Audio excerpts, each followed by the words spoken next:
చేతిలో సామాజిక అస్త్రం నెంబర్ 1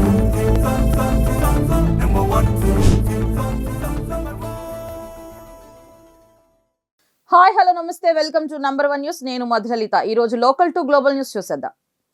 పహల్గాం దాడి తరువాత కేంద్ర ప్రభుత్వం జాతీయ భద్రతపై నిఘా ఎక్కువ చేసింది. దీనితో పొగబెడితే కలుగులో నుంచి వచ్చే ఎలుకల్లా దేశ ద్రోహులు ఒక్కొక్కరు బయటకు వచ్చి పట్టుబడుతున్నారు. పాకిస్తాన్ ఇంటెలిజెన్స్ ఏజెన్సీ ISIతో సంబంధం ఉన్న నెట్వర్క్ ను భారత ఇంటెలిజెన్స్ ఏజెన్సీలు గత 3 నెలలుగా కొనసాగిస్తున్న దర్యాప్తును బహిర్గతం చేశాయి.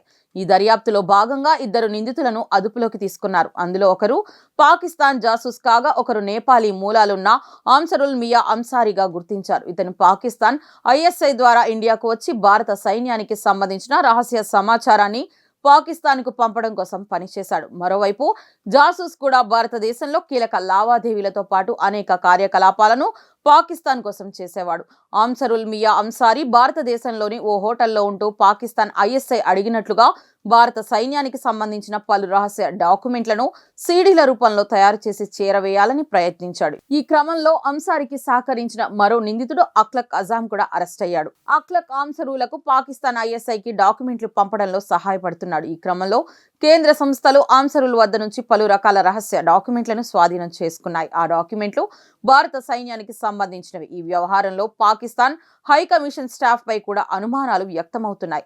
ISI అధికారి ముజిమ్మిల్ ఎహ్సాన్ ఉర్ రహీం దానిష్ అనే పేరు కలిగి ఉన్నవారు భారతదేశంలోని ప్రముఖ యూట్యూబర్లు, సోషల్ మీడియా ఇన్ఫ్లుయెన్సర్లను ప్రభావితం చేయడానికి ప్రయత్నించారని తెలిసిందే. ఈ అనుమానాలకు సంబంధించిన విషయాలను కేంద్ర దర్యాప్తు సంస్థలు పరిశీలిస్తూనే ఉన్నాయి. దీనివల్ల పాకిస్తాన్ ISI వివిధ నెట్వర్క్ల ద్వారా భారతదేశంలో తన కార్యకలాపాలను పెంచుకోవడానికి ప్రయత్నిస్తోంది. ముఖాముఖి పోరులో గెలవలేని పాకిస్తాన్ దొడ్డిదారిలోనైనా భారత్పై పైచేయి సాధించాలని చూస్తోంది. వెండితెర హీరోగా లక్షలాది మంది అభిమానులను కూడగట్టుకున్న పవన్ కళ్యాణ్ రాజకీయాల్లోకి వచ్చిన తరువాత అదే వెండితెరను వినూత్నంగా ఉపయోగిస్తున్నారు. వెండితెరను సినిమాల కోసమే కాదు, ప్రజల అభివృద్ధి కూడా వినియోగించవచ్చని ఉప ముఖ్యమంత్రి నిరూపించారు. ప్రజా సమస్యల పరిష్కారానికి డిప్యూటీ సీఎం పవన్ కళ్యాణ్ వినూత్న కార్యక్రమం చేపట్టారు. వెండితెర ప్రత్యక్ష ప్రసారం ద్వారా మంగళగిరిలోని తన క్యాంప్ కార్యాలయం నుంచి ప్రజలతో ఆయన ముఖాముఖి నిర్వహించారు.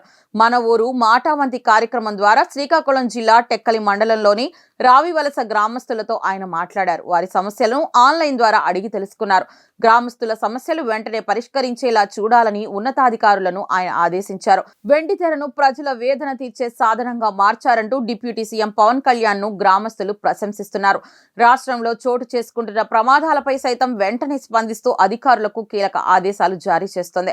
ఆ క్రమంలో చిత్తూరు, విజయనగరం జిల్లాల్లోని ఏజెన్సీ ప్రాంతాల్లోని రైతులు ఏనుగుల వల్ల తీవ్ర ఇబ్బందులు పడుతున్నారు. ఈ సమస్యను స్థానిక రైతులు డిప్యూటీ సీఎం పవన్ కళ్యాణ్ దృష్టికి తీసుకెళ్లారు. దీంతో 6 కుంకి ఏనుగులను ఏపీకి అప్పగించాలని కర్ణాటక ప్రభుత్వాన్ని డిప్యూటీ సీఎం పవన్ కళ్యాణ్ కోరారు. అందులో భాగంగా కుంకి ఏనుగులపై కర్ణాటక ప్రభుత్వంతో ఏపీ ప్రభుత్వం ఒప్పందం చేసుకుంది. దీంతో బుధవారం 4 కుంకి ఏనుగులను డిప్యూటీ సీఎం పవన్ కళ్యాణ్ కు కర్ణాటక ప్రభుత్వం బెంగళూరులో అప్పగించిన విషయం విదితమే. అమృత్ పథకంలో భాగంగా దేశవ్యాప్తంగా ఆధునీకరించి రైల్వే స్టేషన్లను ప్రధాని మోదీ ప్రారంభించారు. రాజస్థాన్ పర్యటనలో భాగంగా ప్రధాని నరేంద్ర మోదీ దేశ్నోక్ రైల్వే స్టేషన్ నుంచి 18 రాష్ట్రాల్లో ఆధునీకరించిన 103 అమృత్ రైల్వే స్టేషన్లను ఆయన వర్చువల్ గా ప్రారంభించారు. తెలంగాణలో 3, ఏపీలో 1, యూపీలో 19, గుజరాత్లో 18, మహారాష్ట్రలో 15, రాజస్థాన్లో 8 రైల్వే స్టేషన్లను ప్రారంభించారు.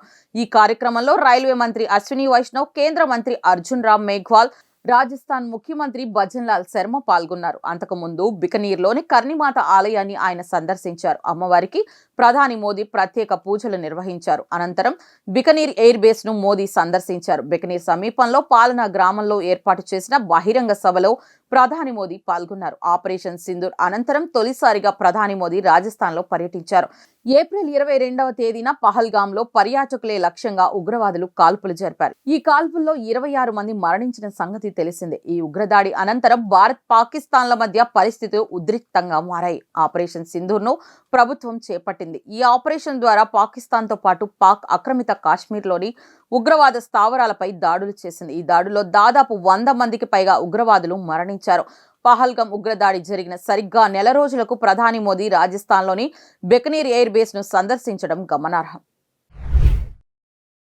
యూట్యూబర్ జ్యోతి మల్హోత్రాకు ఉగ్రవాదంతో సరాసరి లింకులు లేవని దర్యాప్తు సంస్థలు తేల్చాయి. అయితే ఆమె ఉగ్రవాదుల సంబంధాలు పెట్టుకున్న మాట వాస్తవమేనని చెప్పారు. పాకిస్తాన్ నిఘా కార్యకర్తలతో యూట్యూబర్ జ్యోతి సంప్రదింపులు జరిపిందని, ఉగ్రవాదంతో ఆమెకు ఎటువంటి సంబంధాలు లేవని పోలీసులు తేల్చారు. జ్యోతి మల్హోత్రా పాకిస్తాన్ నిఘా కార్యకర్తలతో తెలిసి సంభాషించినప్పటికీ ఆమెకు ఉగ్రవాద కార్యకలాపాలు లేదా గ్రూపులతో సంబంధం ఉందని ఎటువంటి ఆధారాలు లేవని పోలీసులు స్పష్టం చేశారు. సాయుధ దళాల గురించి లేదా వారి ప్రణాళికల గురించి మల్హోత్రాకు ఎటువంటి అవగాహన లేదని హిసార్ పోలీసు సూపరింటెండెంట్ తెలిపారు. ఆమె కాంటాక్ట్ లో కొందరు పాకిస్తానీ నిఘా కార్యకర్తలను తెలిసినప్పటికీ ఆ విషయం తెలిసి కూడా ఆమె వారితో టచ్ లో ఉందని ఆయన అన్నారు. ఇప్పటి వరకు ఆమె ఏదైనా ఉగ్రవాద కార్యకలాపాలలో పాల్గొన్నట్లు లేదా ఏదైనా ఉగ్రవాద సంస్థతో ఆమె అనుబంధానికి సంబంధించిన ఆధారాలు మాకు దొరకలేదని ఎస్పీ చెప్పారు. మల్హోత్రాకి చెందిన 3 మొబైల్ ఫోన్లు, ల్యాప్టాప్, ఎలక్ట్రానిక్ గ్యాడ్జెట్లు, వీటితో పాటు మే 18న అరెస్ట్ అయిన వీసా ఏజెంట్ హర్కిరత్ సింగ్ కు చెందిన 2 మొబైల్ ఫోన్లను విశ్లేషణ కోసం ల్యాబ్స్ కు పంపినట్లు ఎస్పీ వెల్లడించారు. జ్యోతి మల్హోత్రా 5 రోజుల రిమాండ్ లో ఆమెను కొన్ని కేంద్ర సంస్థలు విచారించాయి. కానీ ఆమె కస్టడీని మరే ఇతర ఏజెన్సీకి ఇవ్వలేదు. పబ్లిక్ డొమైన్ లో వస్తున్నట్టు ఆమె డైరీలో పేజీలో మా దగ్గర లేవు, తమ దగ్గర ఎటువంటి డైరీ లేదు అని ఎస్పీ స్పష్టం చేశారు. పహల్గామ్ కుట్ర తరువాత జమ్మూ కాశ్మీర్ లో టూరిజం తగ్గుతుందని భావించిన పాకిస్తాన్ కు ఎదురు దెబ్బ తగిలింది. తీవ్రవాదుల దాడులు జరిగినప్పటికీ భారతీయులు కాశ్మీర్ను సందర్శించడం మానలేదు. పర్యాటకులకు మరింత సౌకర్యాలు కల్పించేందుకు కేంద్ర ప్రభుత్వం కృషి చేస్తోంది. జమ్మూ కాశ్మీర్ అభివృద్ధే తీవ్రవాదానికి విరుగుడని కేంద్రం భావిస్తోంది. ప్రధాని నరేంద్ర మోదీ నాయకత్వంలో ప్రాంతీయ అనుసంధానం, పర్యాటకానికి పెద్దపీట వేస్తున్న భారత రైల్వే శాఖ కొత్తగా వైష్ణోదేవి కట్రా శ్రీనగర్ వందే భారత్ ఎక్స్ప్రెస్ రైలును అందుబాటులోకి తెస్తోంది. జమ్మూ కాశ్మీర్ పర్యటించే వారికి మరింత విలువైన సేవలను ఈ హైస్పీడ్ రైలు అందించనుంది. రివర్ బెడ్ కు 359 మీటర్ల ఎగువన నిర్మితమై ప్రపంచంలోనే ఎత్తైన రైల్వే బ్రిడ్జ్ గా పేరున్న చినాబ్ రైల్వే బ్రిడ్జ్ పై వైష్ణోదేవి కట్రా శ్రీనగర్ వందే భారత్ రైలు ప్రయాణం సాగించనుంది. అంజికాండ్ వంతెన, చినాబ్ వంతెన పూర్తి కావడంతో దేశంలోని ఇతర ప్రాంతాలతో జమ్మూ కాశ్మీర్ కు రైలు సేవలు అనుసంధానమవుతున్నాయి. వైష్ణోదేవి కట్రా శ్రీనగర్ మధ్య తొలిసారి నడిచే వందే భారత్ ఎక్స్ప్రెస్ రైలును ప్రధానమంత్రి నరేంద్ర మోదీ ఏప్రిల్ 19న ప్రారంభించారు. 276 కిలోమీటర్ల ఈ రైల్వే లేన్ ఏర్పాటుతో కేవలం 3 గంటల్లో గమ్యం చేరవచ్చు. ప్రస్తుతం కట్రా శ్రీనగర్ మధ్య రోడ్డు ప్రయాణానికి 6 గంటల నుంచి 7 గంటలు పడుతోంది. విమాన మార్గంలో చేరేందుకు గంట పడుతోంది. ఇప్పుడు వందే భారత్ రైలుతో వేగం, సౌకర్యవంతమైన ప్రయాణం అందుబాటులోకి రానుంది. సాంకేతిక అభివృద్ధి పెరిగే కొద్దీ మనిషికి సౌకర్యాలు ఎక్కువయ్యాయి. కానీ నాణ్యానికి మరొక కోణం కూడా ఉన్నట్లు సౌకర్యంతో పాటు మనుషులకు నష్టం కూడా కలుగుతోంది. ప్రస్తుతం ఏఐ ట్రెండ్ నడుస్తోంది. ఏఐ చేయలేని పనంటూ ఏమీ లేదు. ఇంట్లో పనుల నుంచి ఫ్యాక్టరీ కార్మికులు చేసే పనుల వరకు, ఇంజనీర్ దగ్గర నుంచి డాక్టర్లు చేసే పనుల వరకు అన్నింటినీ చుట్టబెట్టేస్తోంది ఈ ఏఐ. ఇది ఇలానే కొనసాగితే భవిష్యత్తులో నిరుద్యోగం పెరిగి సమాజంలో అసమానతలు రావడం ఖాయమని నిపుణులు చెబుతున్నారు. రాబోయే 2 దశాబ్దాల్లో కృత్రిమ మేధస్సు మన జీవితాలను, ముఖ్యంగా ఉద్యోగ ప్రపంచాన్ని పూర్తిగా మార్చబోతోందని మైక్రోసాఫ్ట్ వ్యవస్థాపకుడు బిల్ గేట్స్ అన్నారు. ఏఐ కేవలం వైట్ కాలర్ ఉద్యోగాలకే పరిమితం కాదని, బ్లూ కాలర్ పనుల్ని కూడా చేయగలవన్నారు. రోబోలు భౌతిక పనుల్లో మానవుల మాదిరిగా పని చేయగల సామర్థ్యంతో వస్తున్నట్లు చెప్పారు. ఈ క్రమంలో ఫ్యాక్టరీలో పనిచేసే కార్మికుడు నుంచి డాక్టర్ల వరకు అనేక రకాల ఉద్యోగాల్లో ఏఐ భాగస్వామిగా మారుతుందన్నారు. ఇది ఉద్యోగాలను పూర్తిగా తీసేసే విషయంలో కాదు, కానీ మనకు సహాయపడుతూ సమర్థవంతంగా పనులు జరిగేలా చేస్తుందన్నారు. ప్రస్తుతం ప్రపంచ వ్యాప్తంగా అనేక రంగాల్లో ఉద్యోగుల కొరత ఉంది. డాక్టర్లు, టీచర్లు, ఫ్యాక్టరీ కార్మికులు, ఇలా అనేక మంది అవసరం. అయితే ఈ కొరతను ఏఐ భర్తీ చేస్తూ, పనిచేస్తూ నాణ్యతను పెంచే అవకాశం ఉందన్నారు. చిన్న స్థాయి ఉద్యోగాల విషయంలో ఏఐ భర్తీ చేసే అవకాశం ఉందన్నారు. ఈ మార్పు సమాజాన్ని సమతుల్యంగా మార్చగలదని, ఆ క్రమంలో మనకు ఎక్కువ సమయం మిగులుతుందన్నారు. ప్రజలు తిరస్కరించినప్పటికీ జగన్ కు బుద్ధి రాలేదని రాష్ట్ర మంత్రి పయ్యావుల కేశవ్ అన్నారు. 5 సంవత్సరాల పాటు రాష్ట్రంలో విధ్వంసం సృష్టిస్తే ప్రజలు భరించలేక తిరస్కరించారని అన్నారు. అయినప్పటికీ జగన్ తన తీరు మార్చుకోకుండా కూటమి ప్రభుత్వంపై విషం చిమ్ముతున్నారని పయ్యావుల మండిపడ్డారు. మాజీ సీఎం, వైసీపీ అధినేత వైఎస్ జగన్మోహన్ రెడ్డి అమరావతిపై విషం చిమ్ముతున్నారని ఆర్థిక శాఖ మంత్రి పయ్యావుల కేశవ్ తీవ్ర ఆగ్రహం వ్యక్తం చేశారు. ఏపీ అభివృద్ధిని అడ్డుకోవడానికి ఆయన ప్రయత్నం చేస్తున్నారని విమర్శించారు. జగన్ తన అస్తిత్వం కాపాడుకోవటానికి ఉన్నవి లేనివి చెబుతున్నారని ధ్వజమెత్తారు. ఆయన మాటలు వింటుంటే ఏపీకి పరిశ్రమలు రాకూడదన్నట్లుగా ఉందని మండిపడ్డారు. జగన్ మీడియా సమావేశం పెడుతున్నారంటే 4 సలహాలు ఇస్తారని, తాము అనుకున్నామని చెప్పారు. అనంతపురం జిల్లాలో మంత్రి పయ్యావుల కేశవ్ పర్యటించారు. ఈ సందర్భంగా పలు అభివృద్ధి కార్యక్రమాల్లో పాల్గొన్నారు. లిక్కర్ పాలసీ అక్రమమని ఆయన అంటున్నారని, ఇవాళ ఉన్నది మీ నాన్న హయాంలో ఉన్నది ఒకటే పాలసీ అని, అప్పుడు స్కామ్ కనిపించలేదా అని ప్రశ్నించారు మంత్రి పయ్యావుల కేశవ్. జగన్ పాలనలో గ్రామ స్థాయి నుంచి తాడేపల్లి ప్యాలెస్ వరకు కప్పం కట్టారని ఆరోపించారు. ల్యాండ్, మైన్స్, శాండ్, వైన్స్ అన్ని స్కాములు జరిగింది జగన్ హయాంలోనేనని విమర్శలు చేశారు. రివర్స్ టెండరింగ్ పేరుతో పోలవరం ఖర్చు మూడింతలు అయిందని అన్నారు. జగన్ కి ఎక్కడో భయం కలిగి ఈ మాటలు మాట్లాడుతున్నారని ఆగ్రహించారు. 3.5 లక్షల ఎకరాలకు ఏ ఆధారం లేకుండా ఫ్రీ హోల్డ్ చేశారని మంత్రి పయ్యావుల కేశవ్ మండిపడ్డారు. భారతదేశం భిన్న సంస్కృతులకు, ప్రకృతి అందాలకు, చారిత్రక ప్రదేశాలకు, ఆధ్యాత్మిక ప్రాంతాలకు నెలవు. వీలైనన్ని ప్రదేశాలను చూడాలని ప్రతి ఒక్కరికి ఉంటుంది. అయితే ఆర్థిక భారం భరించలేక తమ కోరికలను చంపుకుంటూ రాజీ పడుతుంటారు. అలాంటి వారి కోసం జాగృతి యాత్ర పేరుతో ప్రత్యేక రైలును కేంద్రం తీసుకువచ్చింది. 2008 నుంచి ఈ రైలు నడుస్తోంది. ఈ రైలు ప్రధాన ఉద్దేశం వ్యాపార ద్వారా భారతదేశ నిర్మాణం. ఈ రైలులో ప్రయాణించడం ద్వారా యువత పారిశ్రామికవేత్తలుగా మారడానికి అవసరమైన నైపుణ్యాలు అలాగే స్ఫూర్తిని పొందవచ్చు. ఈ రైలు ప్రయాణంతో పాటు జ్ఞానాన్ని సైతం పెంచుకోవచ్చు. ఈ రైలు ఏడాదికి ఒక్కసారి మాత్రమే నడుస్తుంది. ఈ రైలు ప్రయాణానికి 500 మంది ప్రయాణికులను మాత్రమే అనుమతిస్తారు. ఇక ఈ రైలు ప్రయాణంలో యువతకు, పారిశ్రామికవేత్తలకు సంబంధించిన మెళుకువలు నేర్పిస్తారు. కేవలం 15 రోజుల్లో ఈ రైలు సుమారు 8000 కిలోమీటర్లు ప్రయాణిస్తుంది. ఈ రైలు ఢిల్లీ నుండి ప్రారంభమవుతుంది. అహ్మదాబాద్, ముంబై, బెంగళూరు మీదుగా మదురై చేరుకుంటుంది. అక్కడి నుండి ఒడిశాలోకి ప్రవేశించి మధ్య భారతదేశం ద్వారా తిరిగి ఢిల్లీకి చేరుకుంటుంది. ఈ రైలు ప్రయాణంలో అనేక తీర్థయాత్ర స్థలాలతో పాటు పర్యాటక ప్రదేశాలను సైతం సందర్శించే అవకాశం కల్పిస్తారు. యాత్ర ప్రతి ఏడాది నవంబర్ నుంచి ప్రారంభమవుతుంది. అయితే అందుకోసం ముందుగానే పేరు నమోదు చేసుకోవాలి. ఈ రైలులో ప్రయాణించడానికి వయసు 21 నుండి 27 సంవత్సరాల మధ్య మాత్రమే ఉండాలి. ఈ ఏడాది ఈ యాత్ర నవంబర్ 7వ తేదీన ప్రారంభమై నవంబర్ 22వ తేదీతో ముగుస్తుంది. సీటును బుక్ చేసుకోవడానికి వెబ్సైట్ ను సందర్శించి పేరును నమోదు చేసుకోవాల్సి ఉంటుంది. ఈ రైలులో ప్రయాణించడానికి యువతను మల్టీ లెవెల్ సెలక్షన్ ప్రాసెస్ తర్వాతే ఎంపిక చేస్తారు. ఈ యాత్ర కోసం అక్టోబర్ 15వ తేదీ వరకు పేర్లు నమోదు చేసుకోవచ్చు. కేవలం 25 రూపాయల ఖర్చుతో అద్భుత ప్రయాణం. సాధారణ రైలు టికెట్ల కంటే ఈ రైలు ప్రయాణానికి అయ్యే ఖర్చు చాలా స్వల్పం. 25 రూపాయల ఖర్చుతో భారతదేశం మొత్తం చుట్టేయవచ్చు. ఎంతో పవిత్రమైన తిరుమల తిరుపతిలో రోజు రోజుకు అన్య మతస్థుల ఆగడాలు శృతిమించిపోతున్నాయి. వందల కొద్ది సిబ్బంది ఉన్నప్పటికీ వీరి ఆగడాలను అరికట్టడంలో విఫలమవుతున్నారన్న విమర్శలు టీటీడీ ఎదుర్కోవాల్సి వస్తోంది. శ్రీనివాసుడి సన్నిధిలో భద్రతా వైఫల్యం మరోసారి బట్టబయలైంది. పురోహిత సంఘం వద్ద ఉన్న ఖాళీ ప్రదేశంలో అన్య మతస్థుడు నమాజ్ చేయడం కలకలం రేపుతోంది. సీసీ కెమెరాలకి ఎదురుగానే అన్య మతస్థుడు నమాజ్ చేస్తున్నప్పటికీ భద్రతా సిబ్బంది పట్టించుకోలేదు. పురోహిత సంఘం వద్దే ఓ వ్యక్తి నమాజ్ చేయడంపై భక్తులు మండిపడుతున్నారు. ఎంతో పవిత్రంగా భావించే తిరుమలలో ఇలా చేయడం ఏంటని, భద్రతా సిబ్బంది ఏం చేస్తున్నారంటూ శ్రీవారి భక్తులు ఆగ్రహిస్తున్నారు. పాప వినాశనం రోడ్డులోని కళ్యాణ వేదిక సమీపంలోని పురోహిత సంఘంలో ఓ అన్యమతస్థుడు బహిరంగంగానే నమాజ్ చేయడం తీవ్ర దుమారం రేపుతోంది.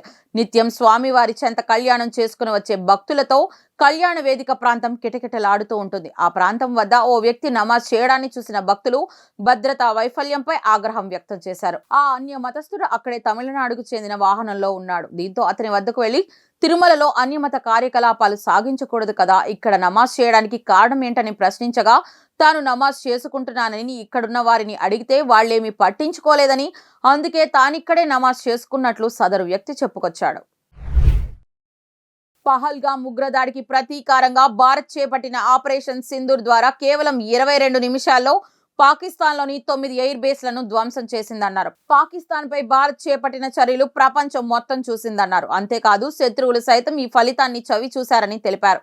గురువారం రాజస్థాన్లోని బికనీర్లో ఏర్పాటు చేసిన బహిరంగ సభలో ప్రధాని మోదీ మాట్లాడుతూ ఏప్రిల్ 22వ తేదీన ఉగ్రవాదులు తమ మతాన్ని గుర్తించి సోదరీమణుల సింధూరాన్ని తుడిచిపెట్టారని గుర్తు చేశారు. సింధూర్ విస్ఫోటకంగా మారితే దానిని అందరూ చూస్తారని ప్రధాని మోదీ స్పష్టం చేశారు. ప్రధాని మోదీ చేసిన ఈ వ్యాఖ్యలకు బికనీర్ సభలో ప్రజల నుంచి విశేష స్పందన వచ్చింది. పహల్గామ్ దాడిలో ఉగ్రవాదుల తుపాకీల నుంచి వచ్చిన తూటాలు 140 కోట్ల భారతీయుల గుండెలను చీల్చాయన్నారు. ప్రతి భారతీయుడు ఉగ్రవాదాన్ని నిర్మూలించడానికి కలిసి రావాలని ఈ సందర్భంగా ప్రధాని మోదీ పిలుపునిచ్చారు. భారత సాయుధ దళాల ధైర్యం కారణంగానే మనం ఈ రోజు ఇలా బలంగా నిలబడగలిగామన్నారు. త్రివిధ దళాలకు పూర్తి స్వేచ్ఛ ఇవ్వడం ద్వారా అవి పకడ్బందీగా వ్యూహ రచన చేశాయని పేర్కొన్నారు. తద్వారా పాకిస్తాన్ మనకు తల వంచిందన్నారు. ఇంకా చెప్పాలంటే పాకిస్తాన్ కు మోకాళ్లపై నిలబెట్టామన్నారు. భారతదేశానికి హక్కుగా రావాల్సిన నీటిని పాకిస్తాన్ పొందిందని ఆరోపించారు. భారతీయుల రక్తంతో ఆడుకున్నందుకు పాకిస్తాన్ భారీ మూల్యం చెల్లించుకోవాల్సి ఉంటుందని హెచ్చరించారు. ఇకపై పాకిస్తాన్ లో ఎలాంటి వాణిజ్యం రవాణా చర్చలు ఉండవన్నారు. ఒకవేళ చర్చలు జరిగితే పాక్ ఆక్రమిత కాశ్మీర్ గురించి మాత్రమేనని ఈ సందర్భంగా ప్రధాని మోదీ కుండ బద్దలు కొట్టారు. అణుయుద్ధం బెదిరింపులకు భారతదేశం భయపడబోదన్నారు. అయితే పాకిస్తాన్ లోని రహీం యార్ ఖాన్ వైమానిక స్థావరం ప్రస్తుతం అత్యవసర చికిత్స కేంద్రంలో ఉందని ప్రధాని మోదీ వ్యంగ్యంగా అన్నారు. అర్హత ఉన్న వారందరికీ రేషన్ కార్డులు ఇస్తామని, వీటికి ప్రత్యేకంగా గడువు అంటూ ఏమీ లేదని రాష్ట్ర పౌర సరఫరాల శాఖ మంత్రి నాదెండ్ల మనోహర్ చెప్పారు. చాలా చోట్ల ఒకేసారి ప్రజలంతా రేషన్ కార్డుల కోసం రావడంతో సర్వర్లు మొరాయిస్తున్నారని అన్నారు. రాష్ట్ర వ్యాప్తంగా మే 7 నుంచి రైస్ కార్డుల్లో మార్పులు చేర్పులు చేపట్టామని, గత 2 ఏళ్ల నుంచి వీటిని మార్చే అవకాశం రాలేదని రాష్ట్ర పౌర సరఫరాల శాఖ మంత్రి నాదెండ్ల మనోహర్ తెలిపారు. కూటమి ప్రభుత్వం వచ్చాక ప్రతి కార్డును ఈకేవైసీ చేశామన్నారు. దేశంలో 95% ఈకేవైసీ పూర్తి చేసుకున్న ఏకైక రాష్ట్రం ఆంధ్రప్రదేశ్ అని చెప్పుకొచ్చారు. సర్వర్ ఆపేసిన తర్వాత అనేక మంది అప్లికేషన్లు ఇస్తున్నారన్నారు. ఇప్పటి వరకు 5 లక్షల అప్లికేషన్లు మాత్రమే వచ్చాయని, 60,000 మంది కొత్త రైస్ కార్డులను కావాలని దరఖాస్తు చేశారని చెప్పారు. స్ప్లిట్టింగ్ అనేది 44,000 మంది అడుగుతూ దరఖాస్తు చేశారన్నారు. చేంజ్ ఆఫ్ అడ్రస్ కోసం 12,500 మంది దరఖాస్తు చేసుకున్నారన్నారు. కూటమి ప్రభుత్వం వచ్చిన తర్వాత గ్రామ వార్డు సచివాలయానికి రైస్ కార్డుల డేటాను అనుసంధానం చేశామన్నారు. గత 15 రోజులుగా ప్రజలు కొంత ఇబ్బందులు పడిన మాట వాస్తవమని చెప్పుకొచ్చారు. సర్వర్ డౌన్ కావడం, సచివాలయాల్లో అప్లికేషన్లు పూర్తిగా తీసుకోలేకపోవడం వంటి వాటితో ఇబ్బంది కలిగిందన్నారు. సాంకేతిక పరమైన లోపాల వల్ల ఇబ్బంది కలిగినందుకు ప్రజలకు మంత్రి క్షమాపణ చెప్పారు. 3 రోజులుగా కమిషనర్, ఇతర అధికారులు ఖాళీ లేకుండా పనిచేస్తూ అందరితో మాట్లాడుతూనే ఉన్నారన్నారు. ప్రజలకు వెసులుబాటు కల్పించేలా చర్యలు తీసుకోవాలని వీడియో కాన్ఫరెన్స్ పెట్టి మరీ అధికారులను ఆదేశించామని తెలిపారు. ఇది నిరంతరంగా జరిగే ప్రక్రియ, ప్రజలు తొందరపడొద్దని సూచించారు. రేషన్ దరఖాస్తులకు గడువు లేదని, అర్హత ఉన్నవారు ఎప్పుడైనా పెట్టుకోవచ్చన్నారు. ప్రభుత్వ నిబంధనల ప్రకారం అర్హత ఉన్న ప్రతి ఒక్కరికి వైట్ కార్డులు అందిస్తామని స్పష్టం చేశారు. ప్రతి విషయంలోని భారత్ను అనుసరించడం పాకిస్తాన్కు అలవాటుగా మారింది. మన దేశం ఏది చేస్తే దానిని తిరిగి పాకిస్తాన్ చేస్తుంది. భారత్లో గూఢచర్యం పాల్పడుతున్న వారిని భారత్ బహిష్కరిస్తే, ఏ తప్పు చేయకపోయినా పాకిస్తాన్లోని భారత్ హైకమిషన్ సిబ్బందిని పాకిస్తాన్ బహిష్కరించింది. గూఢచర్యానికి పాల్పడారనే ఆరోపణల నేపథ్యంలో పాకిస్తాన్ రాయబారి కార్యాలయంలోని ఉద్యోగిని భారత్ బహిష్కరించింది. భారత్ ఈ నిర్ణయం తీసుకున్న కొన్ని గంటలకే పాకిస్తాన్ స్పందించింది. పాకిస్తాన్లోని భారతీయ రాయబార కార్యాలయంలోని సిబ్బందిపై గురువారం బహిష్కరణ వేటు వేసింది. 24 గంటల్లో పాక్ విడిచి వెళ్లాలని భారత రాయబార కార్యాలయ సిబ్బందిని ఆదేశించింది. మే 13వ తేదీన గూఢచర్యానికి పాల్పడ్డారనే ఆరోపణలపై భారత్లోని పాక్ రాయబారి కార్యాలయ అధికారిని దేశం విడిచి వెళ్లాలని కేంద్రం ఆదేశించిన సంగతి తెలిసిందే. బుధవారం మరో పాక్ అధికారిని దేశం విడిచి వెళ్లాలంటూ ఆదేశించడంతో పాక్ ఈ తరహా చర్యకు దిగిందనే చర్చ జరుగుతోంది. మరోవైపు పహల్గామ్ ఉగ్రదాడి అనంతరం భారత్లోని పాకిస్తాన్ రాయబారిని సైతం దేశం విడిచి వెళ్లాలని ఆదేశించింది. అందుకు పాక్ రాయబారికి వారం రోజుల గడువు విధించిన విషయం విదితమే. అలాగే దేశంలోని పాకిస్తానీలంతా భారత్ విడిచి వెళ్లాలంటూ కేంద్రం స్పష్టమైన ఆదేశాలు జారీ చేసింది. అందుకు వారికి గడువు సైతం విధించిన విషయం విదితమే. ఇది ఈ రోజు లోకల్ టు గ్లోబల్ న్యూస్. రేపటి లోకల్ టు గ్లోబల్ న్యూస్ లో మళ్ళీ కలుద్దాం. చూస్తూనే ఉండండి నంబర్ 1 న్యూస్. సామాన్యుడి చేతిలో సామాజిక అస్త్రం.